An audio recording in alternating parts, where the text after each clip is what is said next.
Assalamualaikum warahmatullahi wabarakatuh. Selamat malam, selamat siang, selamat pagi. Salam, Om Swastiastu, Namo Buddhaya. Eh, Salam kebijakan, salam kebajikan, salam rahayu, salam latis. Malam ini kita membicarakan tentang sastra atau orang yang memiliki pengaruh terhadap dunia sastra Indonesia. Jadi eh, saya juga berharap kepada kawan-kawan yang nonton dari awal hingga terakhir, dan juga janganlah segan untuk subscribe, like, dan share serta komen ya. Nah, jadi sastra Indonesia ini adalah sastra yang sangat menarik untuk dibahas, yaitu karena jarangnya tokoh sastra di Indonesia ini, dan juga banyaknya ditentangnya para tokoh sastra di Indonesia ini. Dan sungguh ajibnya, yang menentang itu adalah orang yang mengerti tentang penulisan, memahami tentang teks, dan juga terpecahnya dua kubu, yaitu antara kubu Manifesto Kebudayaan dan juga Lekra. Padahal sama-sama memiliki suatu konsep tentang budaya bangsa. Tapi ya itulah, yang Samanikebu dipengaruhi oleh gerakan militer, dan Lekra ini dipengaruhi oleh cara kebudayaan masyarakat atau proletariat yang sangat membumi Indonesia ketika itu. Jadi perpecahan ini adalah dimulai pada tahun 60-an, khususnya di tahun 64-65, konflik yang sangat kuat antara kedua kelompok Manifesto Kebudayaan dan juga kelompok Lekra. Nah, di sisi ini juga bahwa kelompok Manikebu terus mereaksikan daya berpikirnya melalui salah seorang yang dianggap baiklah untuk saat ini dalam sastra Indonesia, yaitu Gunawan Muhammad. Demikian juga di sisi lain Lekra, walaupun sudah banyak bukti-bukti yang konkret seperti lukisan Suzono, Avandi, dan juga penulisannya dari Pram, itu sangat mengindonesia sekali, dan juga tulisan-tulisan Pram juga sangat mengakar sekali dalam budaya teks di bangsa ini, dan juga ini sangat mempengaruhi dalam nikmatnya literasi yang kita pegang dan kita baca secara bersama-sama. Itulah bola Pram. Jadi dia menggabungkan antara fiksi dan nyata dalam sebuah tulisan, dan dijadikan sebuah buku yang sangat menarik untuk dibahas. Nah, sementara Manikebu ini kebanyakan mengambil budaya-budaya orang luar yang terkadang pun ya seperti Prancis, Jerman, dan mereka lebih banyak menarik hal-hal tersebut ke dalam teks budaya bangsa ini. Nah, jadi di dalam budaya bangsa ini, pada akhirnya kita harus mengakui bahwa Pram lah yang mengungguli semua sastrawan yang ada di Indonesia sejak saat ini. Dan demikian juga ketika Pram menerima masa saya ditentang oleh beberapa orang Manikebu, khususnya Mokhtar Lubis dan juga beberapa orang lainnya. Dan akhirnya Pram menolak semuanya dan mengembalikan semua apa yang telah diberikan oleh Ramon Magsaysay. Demikian juga ketika Pram memasuki namanya ke dalam jadi bagian dari Nobel, nah itu pun akhirnya tidak terjadi. Nah, inilah yang terjadi. Kita melihat bahwa teksnya Pram itu sangat bermain dalam akal dan naluri kemanusiaan. Jadi ketika kita membaca bukunya Pram, kita ini terlalu asik dan nikmat dalam permainan teksnya Pram. Itulah yang terjadi pada saat ini, dan ini juga sangat nikmat untuk dibaca, bahkan dijadikan sebuah bahan diskusi dalam sebuah permainan intelektual atau permainan akal, atau untuk memperkenalkan sebuah budaya bangsa ini. Nah, jadi Pram ini adalah salah seorang yang sangat unggul dalam penulisan. Dia sangat memahami gerak budaya bangsa ini. Dia sangat memahami keberadaan masyarakat di sekeliling bangsa ini, dan juga dia asik dengan permainan kalimat yang sangat-sangat mengajak orang untuk terus-menerus menikmati tulisan-tulisannya. Yang pada akhirnya kita harus akui bahwa Pram adalah salah seorang dari Bapak Sastra Indonesia. Nah, selain itu juga Pram selalu mengamati wilayah-wilayah yang sangat tersentuh oleh sebuah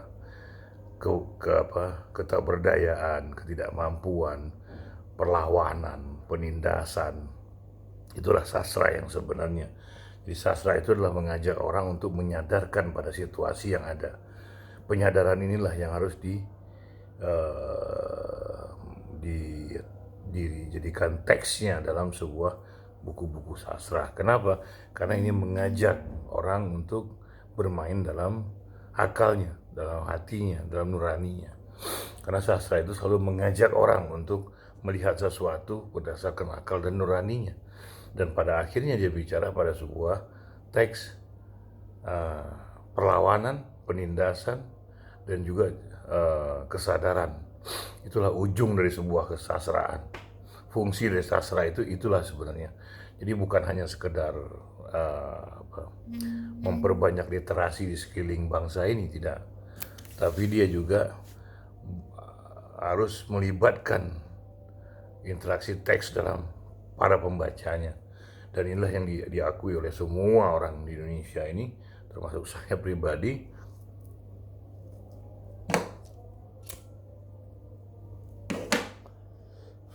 bahwa Pram telah berhasil mengajak bangsa ini kembali kepada keaslian diri mereka, yaitu lewat budaya yang dimainkan oleh dalam teks sastra Pram, kemudian Nantatur. Seperti tetralogi yang dibuat oleh Pram. Dia banyak orang yang mengatakan, khususnya orang Manikebu, banyak mengatakan bahwa tetralogi itu tidak menarik, terserah mereka. Tapi bagi saya, tetralogi inilah yang menjerumuskan kita asik dengan apa yang telah dibuat oleh Pram. Hingga literasi yang dia mainkan, yang menjadi sebuah literasi itu, buku itu sangat nikmat untuk diresapi, dibaca, dan juga dijadikan sebuah kajian. Karena di sinilah dia menggugah keberadaan manusia sebagai orang yang bebas. Datang sebuah kelompok yang menindas, yang melawan. Inilah yang terjadi. Inilah cara menggerakkan kesadaran dalam melawan sebuah kebiadaban, penindasan, dan juga kekurang ajaran dalam dari budaya lain kepada sebuah bangsa lain. Nah, inilah tindakan-tindakan seperti inilah yang sangat-sangat baik bagi keberadaan sebuah literasi. Karena bahwa buku-bukunya Pram itu sangat menggugah, sangat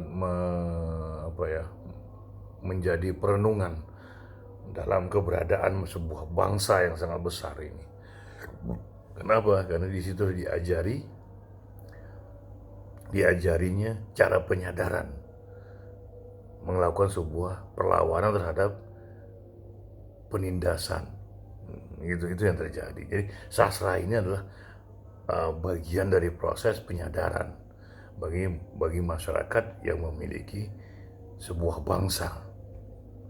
Inilah yang dimiliki oleh Pram dan sastrawan saat ini saya bilang terkemuka di Indonesia.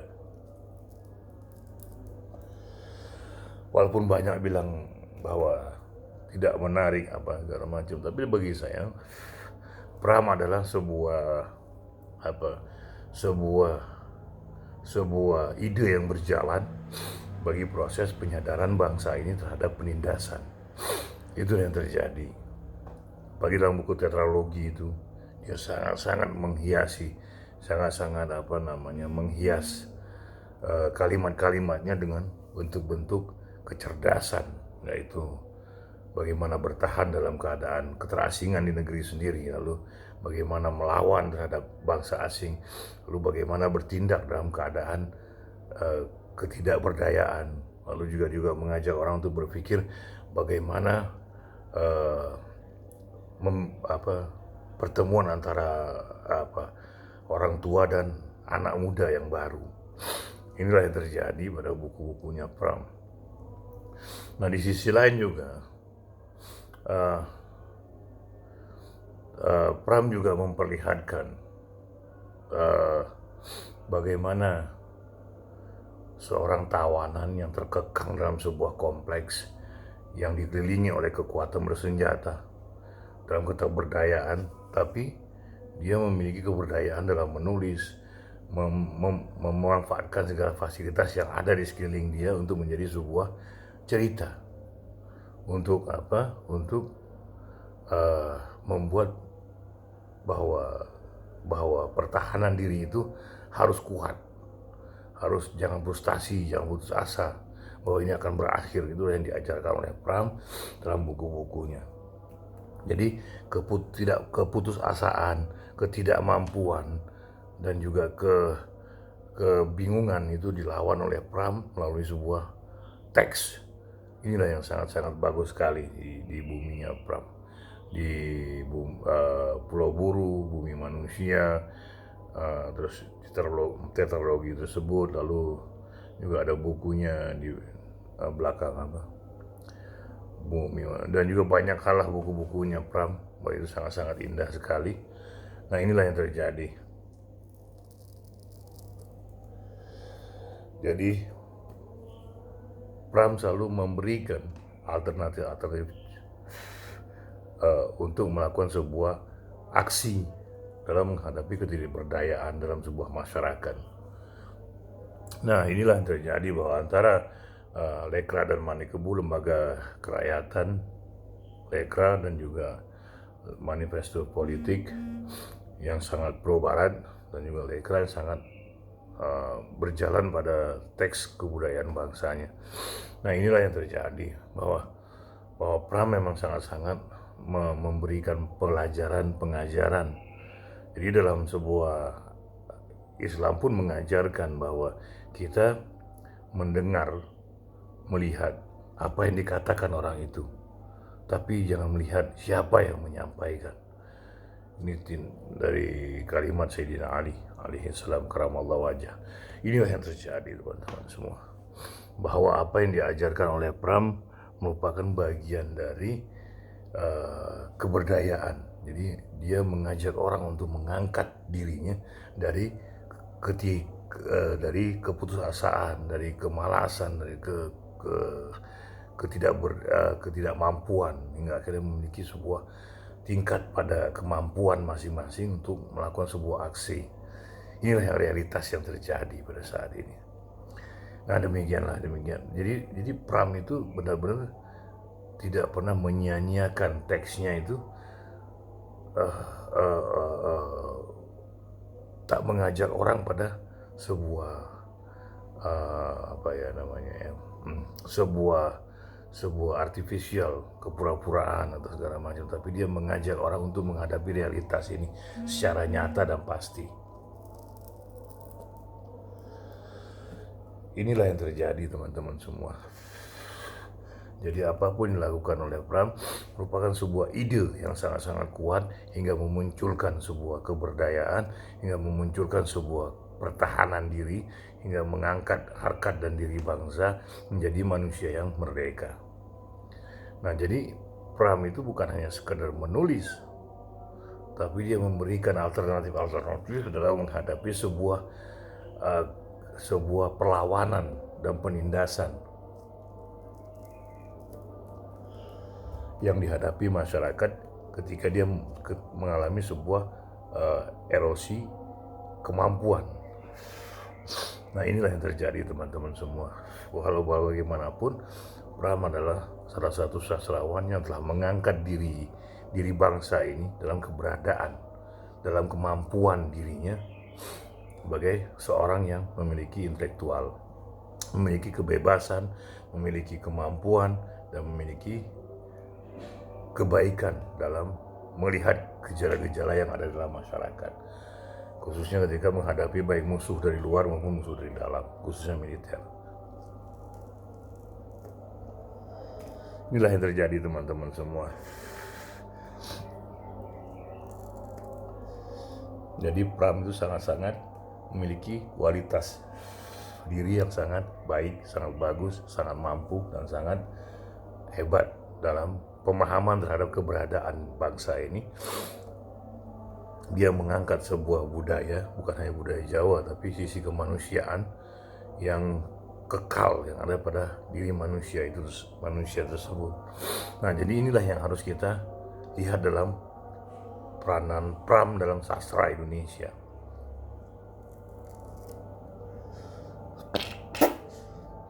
Jadi demikianlah teman-teman semua, bahwa Pram ini adalah bukan orang-orang yang tidak memiliki peranan dalam wilayah kesastraan bangsa ini, tapi dialah yang memiliki kepermulaan dalam keberanian mengungkapkan fakta dan cerita yang sebenarnya, yang dalam masyarakat itu dia mengalami artifisial, bahkan ngepop. Nah, tapi Pram tidak menjadikan itu sebuah bagian dari konsep yang ditawarkan, tapi dia mengangkat sebuah kenyataan yang ada pada bangsa ini, khususnya di zaman Soeharto.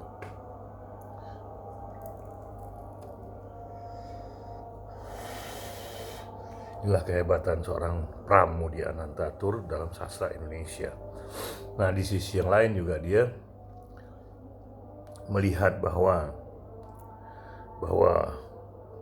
bangsa ini kurang literasi, kurang pemahaman, kurang pengertian terhadap sebuah apapun bentuknya, hingga dia melampiaskan emosinya dalam sebuah teks. Inilah yang sangat-sangat krusial bagi saya, penting bagi saya.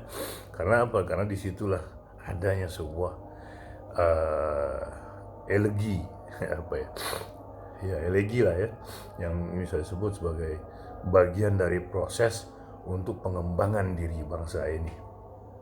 Jadi yang digugah adalah kesadaran, digugah adalah cara berpikir, digugah adalah keberanian dalam rasa, dalam hati, dalam moral. Jadi inilah yang diangkat oleh Pram.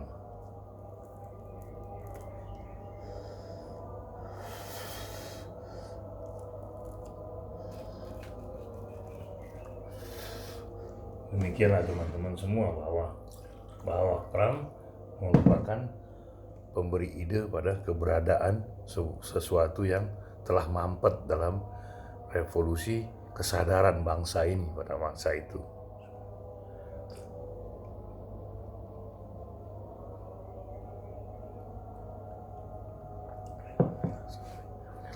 Jadi demikianlah teman-teman semua, bahwa Pram ini adalah menyajikan sebuah teks berdasarkan kenyataan yang ada di sekeliling bangsa ini. Walaupun dia selalu mengolah kata melalui cerita-cerita rakyat yang telah populer, demikian juga dia angkat jadi bagian sebuah cerita dan disisipi dengan cerita-cerita yang nyata dalam bangsa ini. Nah, jadi apa yang telah dilakukan Pram merupakan kemajuan sastra bangsa ini ketika itu. Karena hanya saat itu ya, yang saya pahami, hanya Pram lah yang bisa menampilkan sebuah wacana nyata dalam keterpurukan kesadaran bangsa yang menjauhi teks, karena yang dibuat oleh kelompok rezim yang berkuasa, yaitu Soeharto. Nah, bahwa Pram itu bagian dari sebuah, dia menggunakan alatnya adalah buku untuk menggerakkan manusia. Ya, terlepas dari dia mendapat keuntungan, terlepas dia mendapatkan rezeki di situ, yaitu haknya dia untuk menerima dari hasil dari apa yang telah dia buat selama ini. Karena konsistensi dia itu selalu dia terus menerus dalam keadaan apapun, seperti itu. Nah, jadi ketika kita bicara Pram, maka kita bicara tentang sastra Indonesia. Nah, jadi Pram ini adalah bagian dari proses yang sangat agung dalam wilayah kemerdekaan berpikirnya bangsa ini, digugahnya bangsa ini, digugahnya sebuah rakyat, digugahnya sebuah masyarakat untuk bergerak tapi dia membebaskan cara bergeraknya. Inilah yang terjadi. Nah, inilah sebuah sastra. Jadi inilah disebut dengan jadi sastra itu adalah menggugah orang untuk menyadari sebuah keberadaan dalam penindasan, dalam ketidakbebasan, dalam ketidakmerdekaan, dalam keterkekangan, dalam kehancuran. Jadi dia mengangkat orang untuk melawan semua itu hingga dia berada pada sisi yang merdeka. Nah, inilah Pram itu menggerakkan orang untuk menyadari dirinya bahwa mereka memiliki sebuah kemampuan, sebuah kekuatan, dan sebuah kemerdekaan. Jadi kalau saya bilang memang kalau dibandingkan antara Pram dan Leon Tolstoy atau siapa lagi itu tidak jauh ya posisinya. Karena apa? Karena Rusia Leon Tolstoy itu hidup besar di Rusia yang sangat memiliki peranan dan dia selalu terinteraksi dengan dunia Eropa yang sangat kuat dalam pembacaannya, khususnya Jerman, Prancis, dan beberapa Inggris. Nah, inilah yang mendukung akhirnya mengalirnya buku-buku Leon Tolstoy itu ke luar negeri. Jadi inilah yang sangat positif sekali dalam posisinya keberadaan Leon Tolstoy. Tapi untuk Pram sendiri tidak. Karena apa?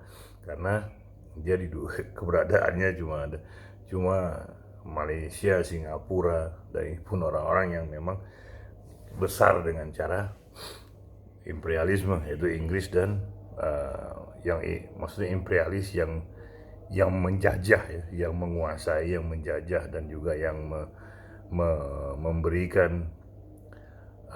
memberikan kemerdekaan pada dua negara ini. Nah, di sisi lain di Indonesia, dia pun ditutup oleh jaringan-jaringan intelijen dan jaringan militer hingga bukunya tidak beredarnya hanya kepada sekelompok kecil orang, dan itu pun yang sangat gemar dengan bacaan ketika itu, khususnya di kalangan mahasiswa yang nggak banyak, gitu seperti itu. Nah, jadi Pram ini merupakan apa ya sebutnya? Saya bilang ide berjalan. Terserah orang mau nganggap apa, tapi saya melihat bahwa dia adalah bagian dari yang menggerakkan akal hati nurani manusia untuk menyadari keberadaannya. Gitu. Ini kalau kita bicara lingkupnya Indonesia, yang saat itu sangat kuat ditutupi oleh link-link yang ada di kemiliteran, intelijen, hingga menutup masyarakat pun dari dunia baca. Nah, tapi di kampus mereka tidak bisa menutup, walaupun mereka bermain di kampus, tapi mereka tidak bisa bergerak secara aktif karena ada batasan dalam dunia kampus. Inilah yang terjadi. Nah, akhirnya walaupun begitu, tapi mereka menguasai masyarakat banyak, rakyat, tapi tidak dunia intelektual. Disitulah yang terjadi. Nah, pada realitasnya Pram pun banyak ditampilkan di berbagai majalah, koran, baik wawancara maupun dalam bentuk tapi belum pernah masuk TV Pram itu pada zamannya suatu. Tapi dia pernah masuk majalah-majalah yang populer di Indonesia seperti majalah Tempo, Forum, terus juga Gatra dan lain sebagainya. Nah, jadi bahwa itu membuktikan bahwa Pram ini adalah sebagai bagian dari keberadaan perlawanan di Indonesia ketika itu, walaupun dalam bentuk teks. Nah, inilah yang terjadi teman-teman, bahwa kalau saya bilang sih bapak sastra Indonesia modern itu ya Pramudia Antaturk, walaupun banyak orang yang mencibir dia, tapi terlepas dari apapun kenyataannya bahwa buku Pram itu ketika Kompas mengambil alih percetakannya itu sangat membumi banyak diburu oleh orang. Berarti apa? Bahwa bukunya Pram itu memiliki kualitas teks, kualitas pemahaman, kualitas cerita, kualitas bahasa, dan kualitas uh, kualitas dari Pramnya sendiri gitu. Nah, jadi ada sebuah pengakuan seperti itu yang terjadi. Nah, jadi kalau kita bisa sebut bahwa sastra Indonesia itu digerakkan secara konsisten oleh Pram. Walaupun ada beberapa sastra yang lain, kelompok Manikebu mencoba membuat sebuah sastra, tapi hasilnya sangat kering karena mereka lebih asik bermain di dunia Eropa, di dunia bukan di bumi Indonesia. Walaupun ada segelintir itu pasti ada tentang Indonesia, tapi dominannya itu lebih banyak mereka bermain dalam lingkup yang lebih besar, yaitu di mana, di Eropa. Nah, sementara Pram ini melihat gejala awalnya adalah dari masa-masa kerajaan, lalu masa-masa kemerdekaan, lalu masuk ke pribadinya dia, bagaimana dia hidup pada masanya, dan lalu juga dia kembangkan pada masa dia diburu, perlawanan antara Lekra dan Manikebu, lalu juga ketika dia di Pulau Buru. Nah, jadi itu berjalan terus gitu loh. Dia tidak pernah berhenti, dia tidak pernah stagnan, dia bergerak terus dalam ide-ide yang mengajak orang untuk berpikir secara cerdas. Jadi Pram ini bukan sebuah yang mengajak orang untuk berkhayal, tidak, tapi dia memberikan arahan bagaimana manusia untuk dapat melihat kenyataan yang ada. Jadi dia membongkar artifisial yang ada di permukaan ini menjadi sebuah realitas. Seperti itu, lewat teks yang dia tampilkan. Seperti itu. Nah, jadi di hadapan Pram bahwa aktivitas itu harus terus bergerak, aktivitas itu tidak boleh berhenti. Seperti itu yang terjadi. Nah, inilah realitasnya yang terjadi, teman-teman semua, bahwa Pram adalah, kalau saya menganggapnya, dia adalah bapaknya sastra Indonesia, karena dia bergerak secara pasti hingga sampai tumbangnya sebuah rezim yang sangat memusuhi dia dari awal, hingga diambilnya rumah dia, dibakarnya buku-buku dia, dirampoknya buku-buku dia. Itu kan jadi sebuah kenyataan dalam sebuah perjalanan kehidupannya, tapi dia tidak pernah berhenti, yang mengakibatkan dia masuk ke dalam sebuah lingkungan permusuhan militer terhadap dirinya dan juga masyarakat yang ada di sekitar dia. Jadi seperti itu yang terjadi. Nah, jadi ruang gerak Pram sangat-sangat terbatas, tapi dia sangat aktif dalam membuat sebuah teks-teks yang bermanfaat bagi orang-orang penggemar buku-buku sastra Indonesia. Jadi terlepas dari apapun bentuknya, bahwa Pram ini adalah mendasari cara pembentukan teks sastra di Indonesia. Seperti itu. Karena apa? Dia juga menghiasi perjalanan sejarah bangsa ini. Dia memulai pada tahun 1940-an, lalu dia memasuki tahun 50-an. Dia mengenal beberapa tokoh-tokoh penulisan, yaitu seperti Idrus, lalu Buya Hamka, lalu siapa lagi,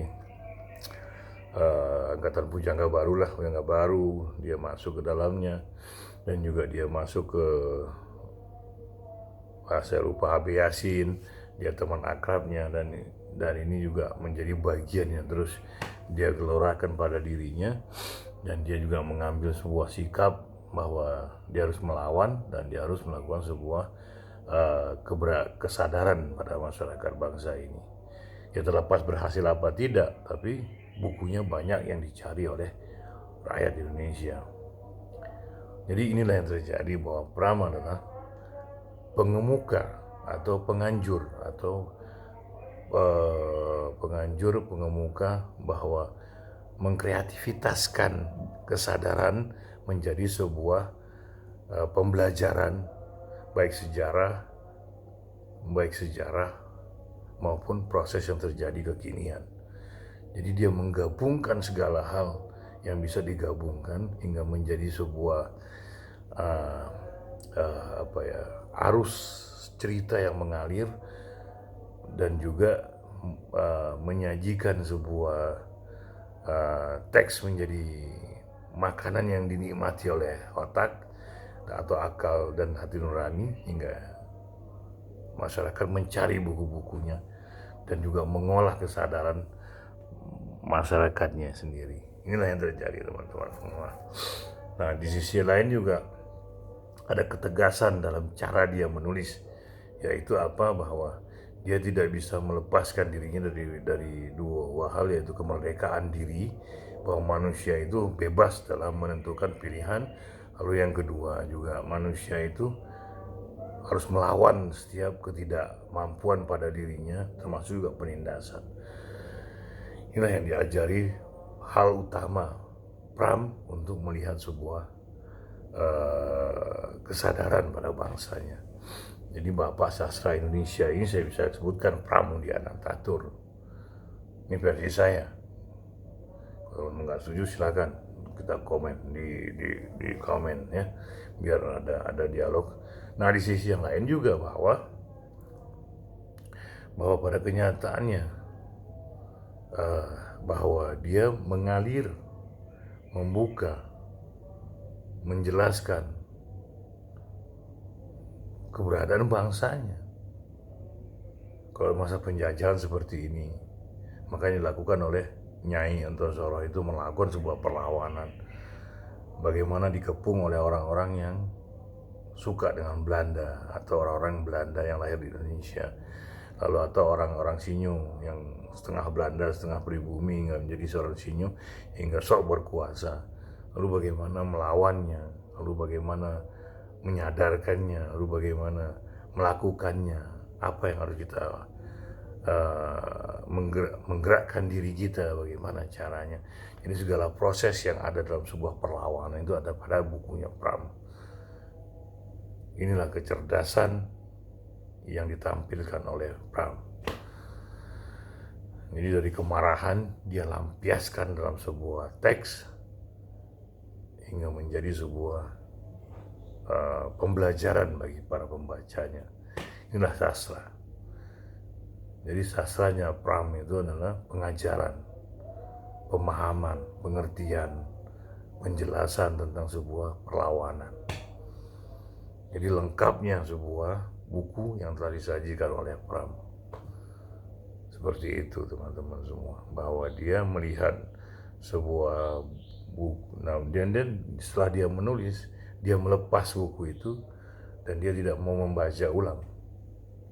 Karena apa? Bagi dia itu sebagai bagian dari pribadinya atau hasil dari karyanya yang dianggap anak oleh dia. Hingga dilepas begitu bebas, biarkan masyarakat yang mengomentari, menyukai atau tidaknya. Jadi seperti itu. Inilah, jadi bahwa dalam konteks Pram kita tidak bisa membicarakan tentang keburukan, tapi yang kita harus pahami adalah bahwa Pram positif dalam cara berpikir. Dia memiliki keyakinan, dia memiliki kepercayaan diri, dia memiliki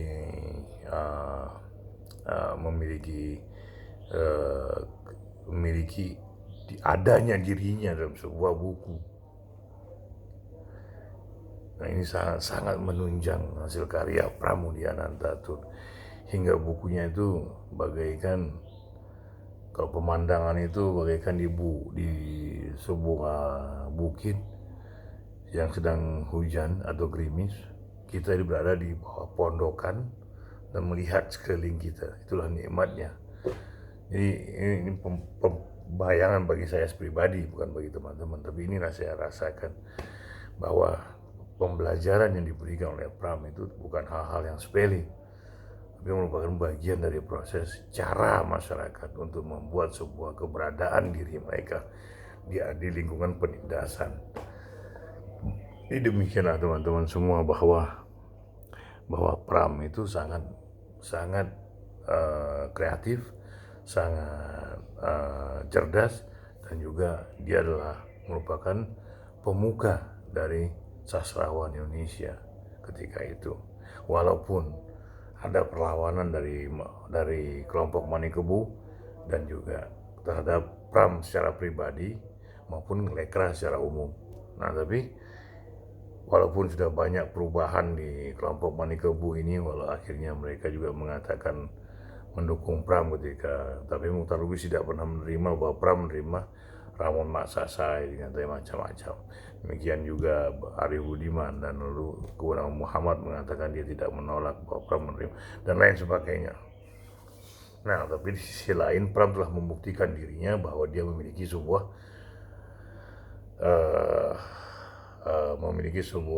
sebuah konsep yang dia berikan kepada masyarakat bangsa ini untuk menyukai sastra yang ada di dalam masyarakat bangsanya.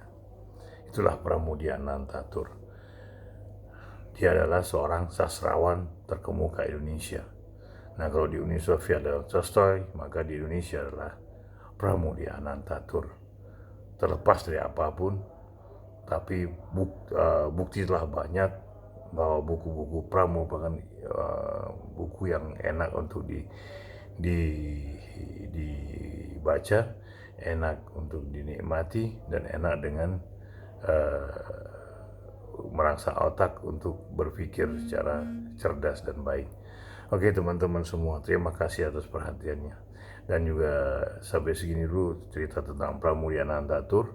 Semoga ini memiliki arti, memiliki manfaat bagi kawan-kawan semua. Dan mohon menonton lagi dari awal hingga terakhir biar nggak gagal paham. Di sisi yang lain juga, marilah kita mensubscribe, like, share, dan juga komen, biar ini memperindah kita mengemukakan sebuah pendapat, dan juga ini pembelajaran buat kita bersama dalam melakukan sebuah kajian. Terima kasih teman-teman semua atas kehadirannya. Terima kasih juga atas like-nya, share-nya, subscribe-nya, dan juga komennya. Assalamualaikum warahmatullahi wabarakatuh. Selamat malam, selamat siang, selamat pagi. Salam, Om Swastiastu, Namo Buddhaya, salam kebajikan, salam rahayu, salam latis.